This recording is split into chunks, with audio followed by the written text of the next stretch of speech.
Welcome to It Starts with a Dream podcast. And this is a show that's for women who want to carve out their own paths in life and they want to work on goals that matter. They want to live out their values and share their gifts and share their voice and their story. And recently, you might have noticed I have been talking around the theme of crisis and really getting out of a crisis and using it to change your life and to create a life that's more aligned with your values and what's important. So I would like to do a series where I'm interviewing other women who've gone through that and they've come out on the other side and their life has changed in some way and they're going on a new journey, and I'm loving what I'm seeing, what's happening. So I wanted to invite Robyn onto the show, and she's the host of a podcast, Sweet Freedom for Over 50s, and it's helping women over 50s with losing weight. So Robyn, welcome to the show. Thank you so much for inviting me. I'm so happy to be here. Yeah, we met through a group that we're in, and I always really liked what you were saying, what you were sharing. It was always like insightful and encouraging. And then hearing a bit more about your story, you went through a health crisis, and I thought you've got something to share. And it doesn't matter if you're not over 50. I feel like there's still things that you can definitely learn from you. So yeah, just basically tell us your story, like what happened and how has it changed your life and how did it become a catalyst to the life you're now living? Perfect. Thank you so much. Well, I was overweight my entire life. And when, I'd been on probably hundreds of diets throughout my lifetime, maybe more. I could lose some weight sometimes, but I was never able to maintain any type of weight loss. So, but when I was 50, my back had gone out.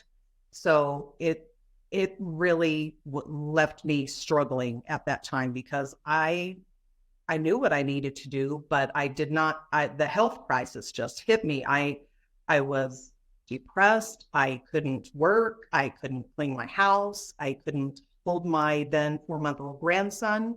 So Oh. yes, exactly. It was very limited. My core basically had collapsed. Mm. So lying down or standing were really my only options. I could not sit for any length of time. So I spent the first few months really trying to heal. It was hard.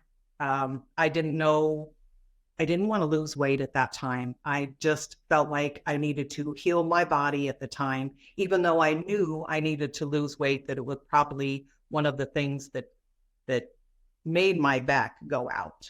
Mm. So that's where I started. At the beginning, I started listening to podcasts. I started reading, researching, what I needed to do. There were things I knew about myself that I had pre-diabetes. I was inactive. I'd been up and down the scale all my life. I never lost any amount of weight and kept it off.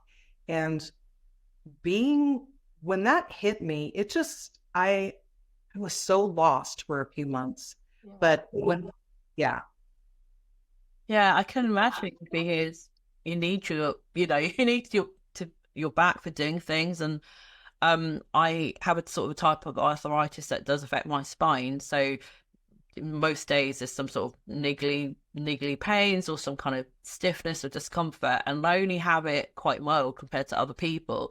So I can only sort of really imagine what it's like when you actually just have to like lie down and you can't do things. You talked about you felt like I need to heal. What did that mean for you? Like what did you think of as healing? Yeah, I'd love to know. as healing, well, healing my back and also like healing my mindset, because it really came to a head because I realized how bad off it was in that first month, especially at home. If I would drop things, I couldn't pick things up.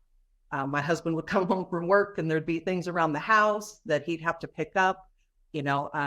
Helping him with the grandson, wasn't able to. I couldn't clean my house. My daughter had to come over and clean my house. The little things that you just don't even realize would affect you, Yeah. like your core going out. I had no idea that it was that bad until it was. And when I'd gone to the doctor and she told me it would be at least a year to heal, Oh. it just was, I don't even really know what I was thinking at the time. I just knew I needed to do something different. Yeah.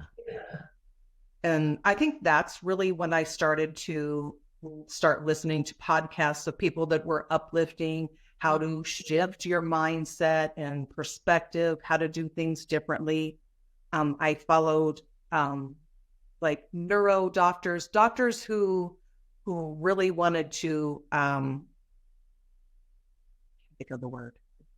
I wanted the doctors that want to really help you with the fundamentals of eating and not just here's a pill, take a pill and it's going to be all better. I wanted something Functional doctors. Yes, a Yeah. functional doctor. Thank Yeah, you. and have a holistic approach, yes. Correct. Because I just knew that a lot of the things that kept coming up for me, insulin resistance and metabolic syndrome, those things affected me all my life, even as a teenage girl with my menstrual cycle. I can remember how bad it was, even at 14, how painful it was and how bad it was. Yeah. It just made me think, I think this is all related. So I was loved to research. And I really wanted to find out why I was the way I was, why I always felt like I could maybe lose a few pounds, but I could never keep it off. I constantly felt like I was consumed by food. Oh wow. So how did this like healing journey start? How did it look for you? So you're like listening to these doctors who are not just like, let's give you some pills, let's give you some medicine, but it's like, let's look at diet, let's look at well-being, let's look at mindset, mental health, because we're a whole human. I think that's the thing. I noticed that I've sort of been on a similar journey where I'm like learning more and more about like the body, the mind, that connection between the body and mind, and we have these physical symptoms. And sometimes there is a more of a like a mental root or emotional root, or that does come into play, even if there is something that you can see on the X-ray, you can see the inflammation. Um, so I feel like in some places it's a bit behind. So you have to sort of go online trying to find people who are, at the forefront doing the research and bringing it all together. So, um, did you did you have anyone in person who was like that, or was it mostly like online doctors that you were like learning from? It was definitely doctors online. It really made me understand the type of doctor I wanted because I felt like my doctor didn't understand. Yeah. She didn't really get that it was so much more than just eating these foods. Just don't do that, eat less, more. And that whole thing never resonated with me. It never stuck with me. And I thought, there's got to be other people just like me who struggle with this. And there was a lot of people out there. I found that being, omitting and reducing sugar was going to be something I needed to do because I was a sugar addict. Yeah. I loved sugar. I loved carbs, and I spent a lot of time eating them. Yeah. And the more I ate, the more I wanted. So that just kept me on that hamster wheel of just, I knew I needed to reduce it. Yeah. And how did you get started? Because you said in the past you tried different things, you might try a certain diet, lose a bit. So how did you start to actually get progress and see progress? Well, the first few months I just kind of dabbled with the diet because I was unsure. I was thinking of more of all the things I couldn't have rather than things that I could have. So part of that was learning to shift my perspective. Look, you've had this before. You've had donuts, you've had cake, you've had cookies. And really that was super helpful for me, and learning to eat the foods that really responded well with my body. So I started eating more protein, more vegetables, some healthier fats like olive oil, avocado. I would eat things like that. And I started with breakfast because that was always my favorite meal. And I noticed that I would be full for several hours before I would get hungry again. And that to me was a big thing because like I said, been consumed with food all my life, and I wasn't. I could find that 4, 5, 6 hours could go by, and I hadn't even thought of my next meal. Yeah. And that was a big thing for me. So really for the first few months, I dabbled with it because I was unsure. And then when I finally went all in on July 1st, so I'd been dabbling for 7 or 8 months, and that was my date. I had already set out to, that was going to be my start date to lose weight. I was not looking back. I was going all in on it. Yeah. I think like that period of dabbling, sometimes you need that almost like an experimentation, isn't it? To just try things and see what happens. And were you tracking anything, or maybe journaling or anything like that at that point, or just sort of taking it quite lightly? Actually was just taking it quite lightly because I'd used, tracking for years, probably 15 or 20 years. I would track calories, all that. My Fitness Pal, I constantly would be on the app doing that. And I felt that that was part of the problem for me, constantly thinking about food, thinking about breakfast, then a snack, then lunch, then a snack. And it kept me in that mode, and I didn't want to be like that.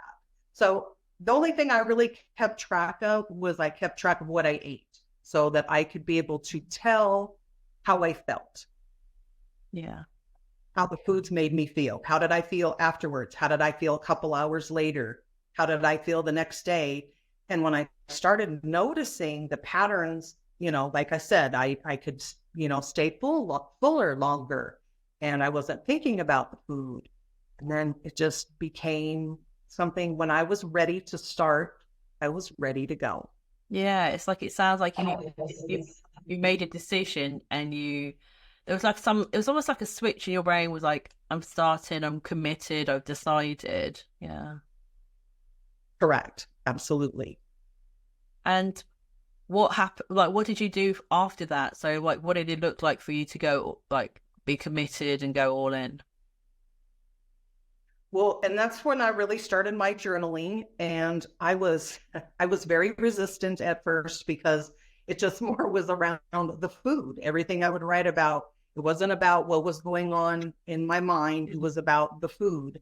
And then when I started making the connection, it really changed for me because I like I said, I noticed the foods that made me feel bad. I noticed the foods that made me feel really good. And I just started omitting foods that didn't make me feel good. Yeah. And then start writing about it and really going deep into the journaling piece and why I really wanted this in my life. Why did I want to lose weight? And I had to get deeper with my reasons rather than something that was superficial, because I didn't want it to be what it always was before, was for lose weight for a little while and then gain it all back. I wanted this to be a lifetime, a lifestyle change. Yeah. I think that thing of it being something for the long term, while before you sort of see things as being like, I'll do this, and you almost have, like, I have been in my 20s, it was like the yo-yo diets, and it would be like, in my mind, I'm going to do this for a couple of weeks, months, leading up to some kind of event, and then I'll put it on a little bit afterwards. And I remember after having my kids just thinking, I don't want to go back to that kind of way of thinking or eating. And like, for me, it's been a very slow journey. It's very slow, but it's trying to, like you say, have changes that are forever. So it's really like mindset shifts. And if it's slower, then it's slow, but it's like, I want to change forever. I don't want to just do something for like a certain date. So for me, it was like, how do I come out of that, like, yo-yo dieting and thinking I need to lose weight because there's a wedding, there's a holiday. So that was sort of my first focus. And a bit like you, it was like, how do I fuel myself? Because I had this baby and a toddler, and I had postnatal depression, and that was like where my life's crisis started. And then this undiagnosed condition, and just thinking, why am I feel like an 80-year-old and having all this pain? So I sort of just trying to nourish myself and like eat more protein. That was like a key thing as well. And then I remember sort of like a bit like you, changing my breakfast and stopping eating cereals. And then just sort of realizing, yes, this is like we're eating dessert for breakfast, really, if you think about it, because it's pretty much just carbs and sugar, really, isn't it? Even like the healthy cereals, are still really carbs and sugar. So I started like eating eggs or like tinned fish with like veggies and stuff. And I still have like, so I have a sweet tooth. That's still something I'm working on. But I thought, let's start with things you can add in. Like you said, rather than focusing on like what I can't have, and let's like focus on like what can I add in and making the changes that way. But yeah, I definitely feel better for like when I have a good protein like rich breakfast with like maybe a bit of fruit or I don't know, crudités or something. Definitely feel less hungry and don't think about food as much. 100%. And then for me, I just would substitute. So the sugary things, I crave things more at night. So I learned how to make things sugar free. I mean, you can order them online too, which is fine. They're just very pricey. So I started to learn how to make them myself. Mm. And I just feel like anything that I want to have, I gave myself the permission. If I can make it sugar free, I can have. And that was kind of the thing that I went by. Yeah. So it was like, I'm gonna have something else. It's not like I'm having nothing. It was like you gave yourself an alternative that still sounds appealing. Exactly. And the thing is I don't really crave it like I used to. I don't feel the need so much because I feel satisfied throughout the day. I don't feel like I need to snack all the time. I have 2 or 3 meals and I'm fine. Yeah. And I never thought I could get to that. But having 3 meals a day, just relying on breakfast, lunch, and dinner without having to think about the snacks in between, it really changed for me. And it just changed for me. Yeah. Oh, yeah. Because I know I've experimented with different things, but yeah, there's days where I just have like the 3 meals and like making sure there's like a lot, good protein and veggies and stuff, and then I won't really want to snack as much, and then other days my portion might be kind of a bit small and maybe a bit too much carbs, and then I find like I do want to snack, so I'm like sort of like trying to figure it out as well. So did you? And yeah, exactly. So you even notice kind of when you're hungry. So if you just really kind of jot that down, oh, I felt a little hungrier today because I had some crackers or whatever, it just helped. It just made it so you want to snack more because it has the sugar and the carbs in it. And, you know, Yeah. So do you still journal like now, or is your journaling focused on other things in life? Because we were in a group together where journaling was really key. So I was just quite curious about like what does your journaling practice look like now? I still journal. I don't probably do it daily like I was, but I still journal. It could be freehand or it could be today I was journaling. I had some prompts that somebody gave me in a book and I wrote them out because I really want to change my thoughts. I really want to continue with changing my perspective and how can my life be much better? And life just does get better every single day if you just keep pushing for it. Mm. Yeah, I think this thing around changing your beliefs, I think it's like really powerful because a bit like you, I remember when I had this my crisis, and if I think about the types of thoughts I had, it was very negative. It was, yeah, it was like look in the mirror and it'd be like 10 negative thoughts would come to mind about my body, go about my day and it'd be negative thoughts about me as a mum, like I'm not really good, I'm failing my kids. It was just like a constant negative thoughts. And then as I start to learn about how thoughts and how they do affect our mental health, because I was having some CBT counseling, which is cognitive behavioral therapy, because things got really quite bad, and I started to learn about these things bit by bit. It's gradual, but bit by bit start to change. And if I look, I've actually put on about 3 stone since that time. But the funny thing is, I actually probably feel more comfortable now in my body, in my skin than I did then. So if I look in the mirror, unless it's it's been Christmas and I've overdone it, I'll look in the mirror and it would just be like kind of neutral, like just get dressed, and it's more like, okay, does things go? And I remember like just look in the mirror and it would be just like a million things that would just pop out my mind. And just realizing like, oh wow, like that has changed. And that, I don't know if I thought that could have changed. I think I thought back then the only way I could change how I feel about my body is if I lost 2 stone. And then you realize that actually nothing has to change externally for things to change internally.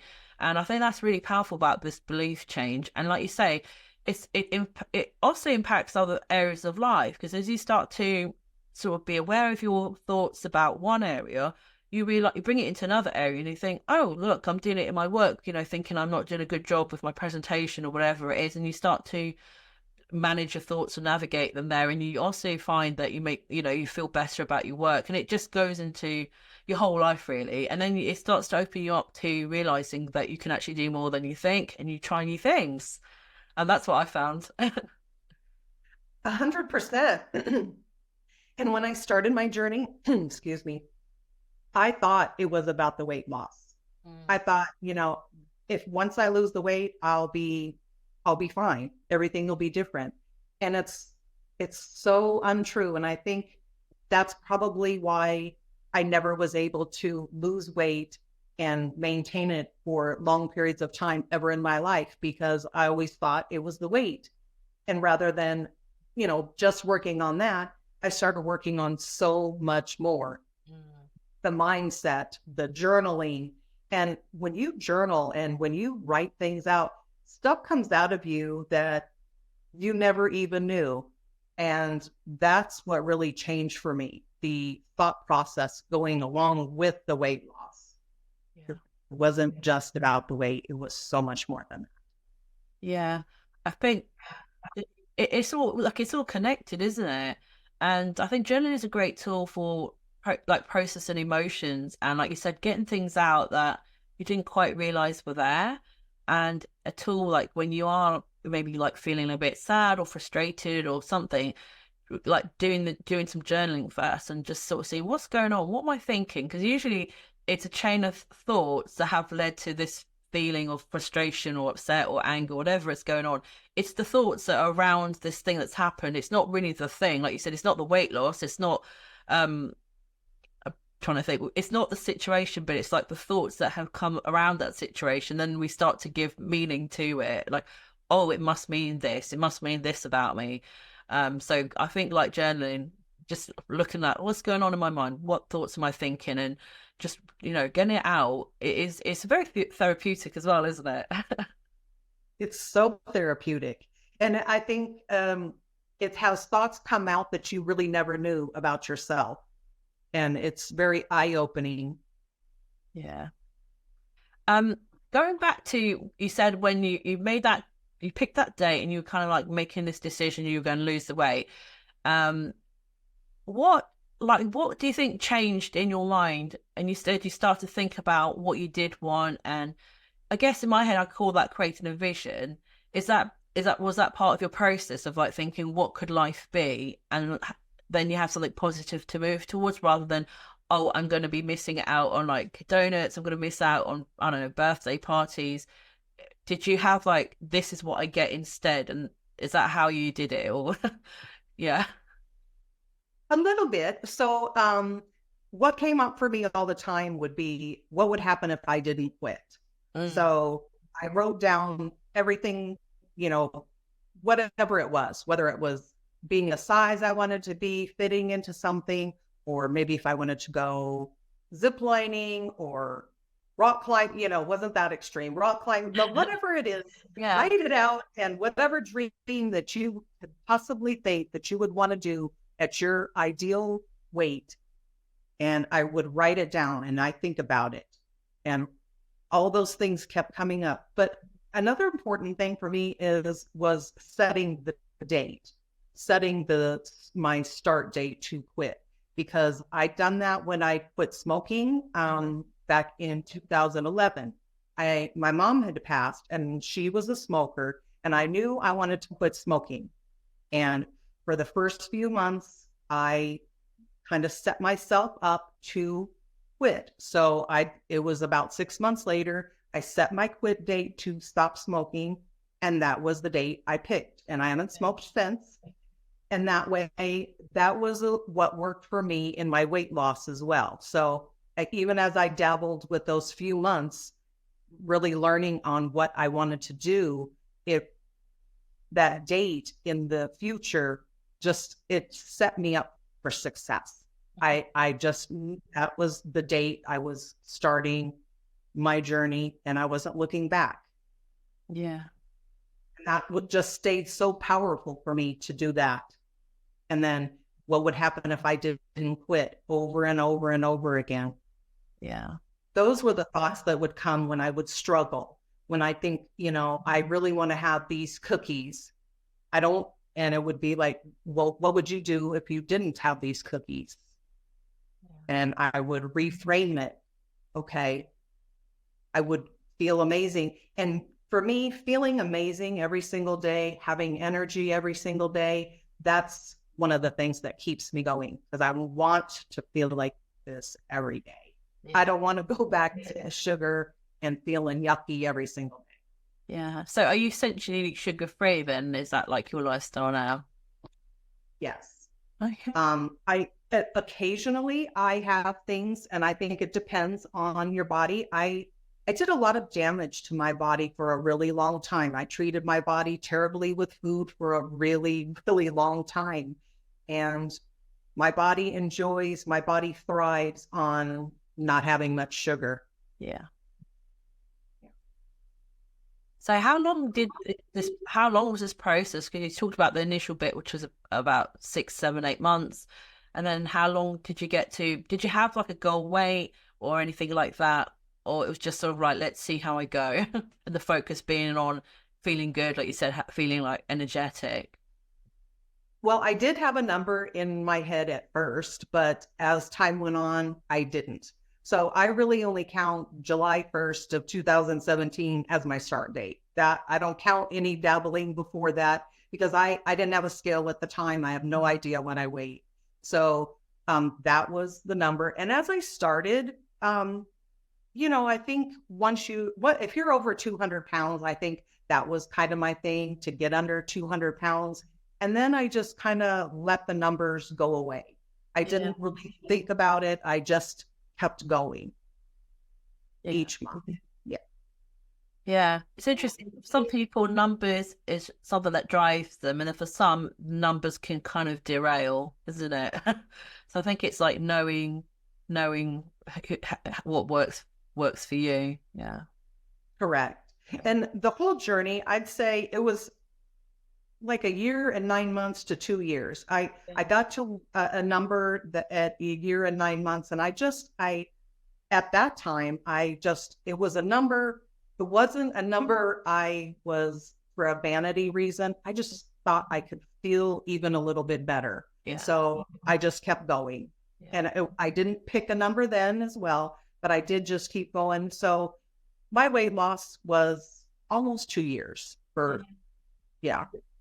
which it's a good amount of time. Like it's long enough where it feels like it's a habit that's really inbuilt, and also like manageable. Because sometimes, I mean, when I think about when I was in my 20s, trying to do it in like 6 weeks, crazy stuff, which was not good.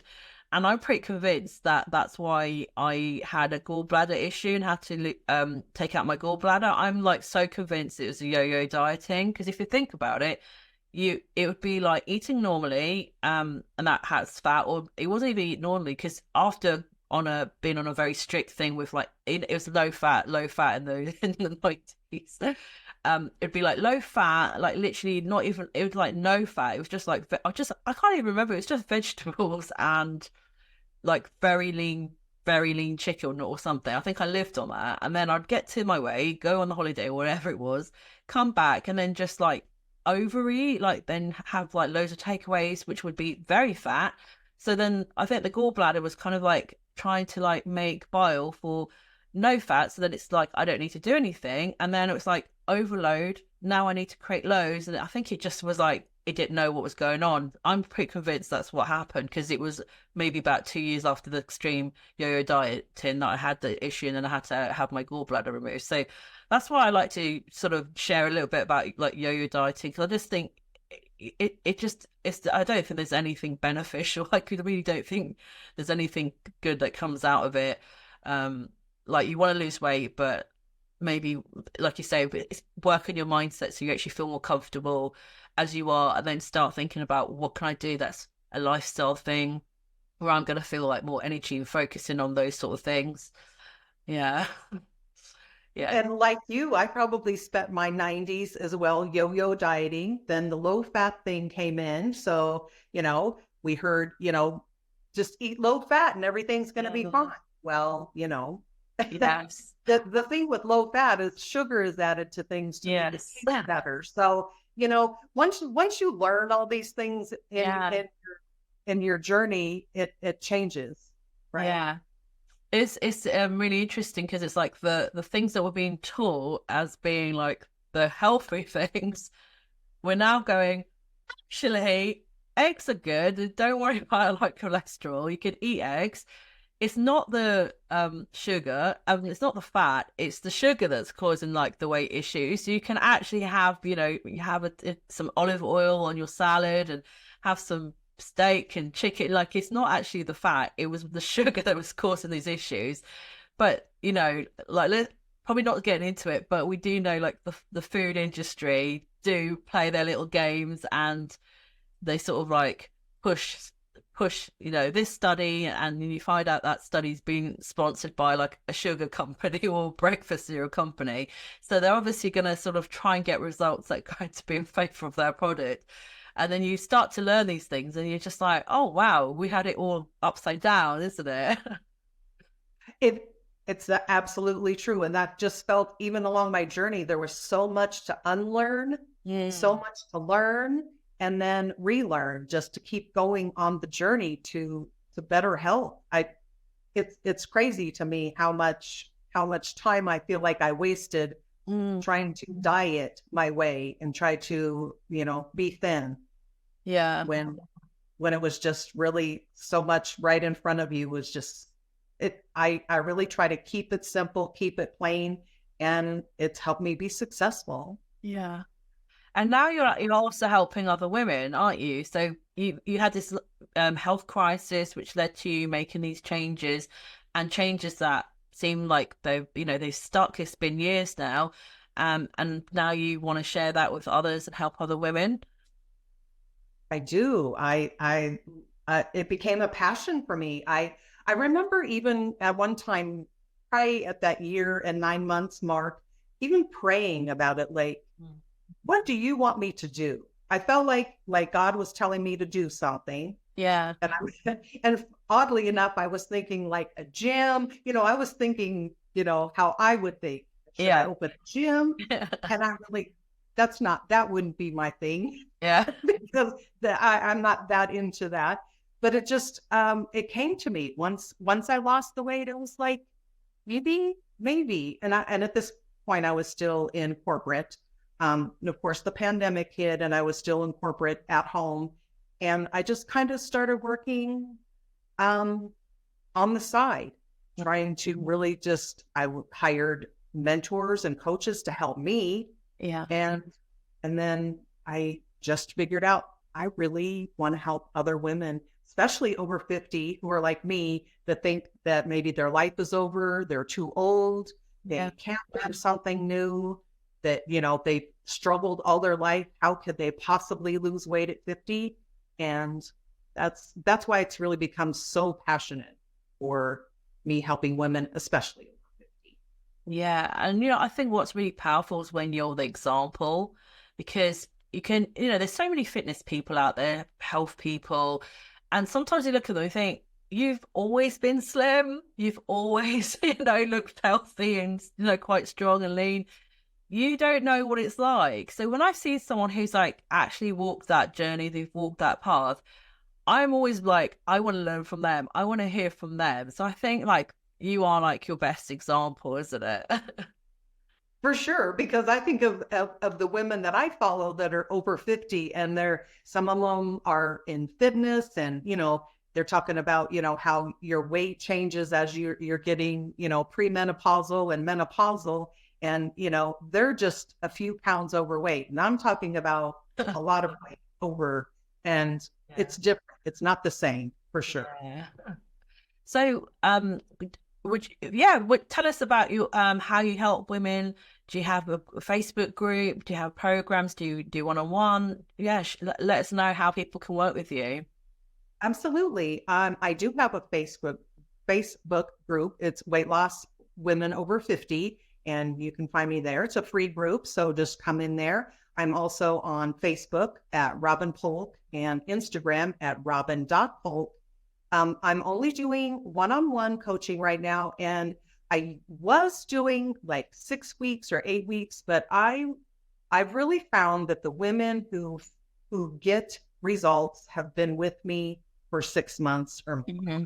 Yeah. And so I'm strictly doing coaching, one-on-one coaching for 3 months, 6 months, or a year now, Yeah. and then go month to month after that. However, they need support, and I love it so much, and I love seeing them get the results. So Sounds great. It sounds, yeah, no, it sounds really good.